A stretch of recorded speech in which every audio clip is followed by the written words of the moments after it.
Service Office at Brookhaven National Laboratory in Upton, New York. The preceding signal was a test of the NOAA All Hazards Radio Public Warning System on station KWO35 from New York City.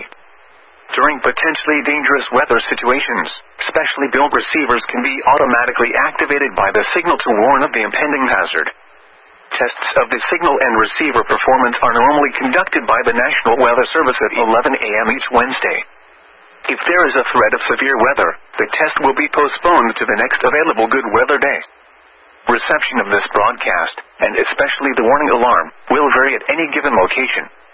This variability, normally more noticeable at greater distances from the transmitter, can sometimes occur even though you are using a good quality receiver in good working order.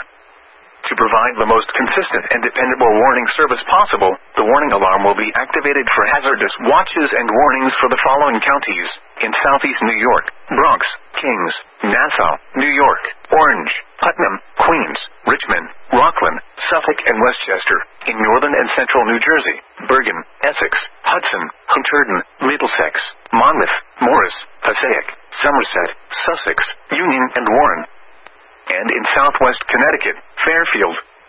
Once again, this was only a test.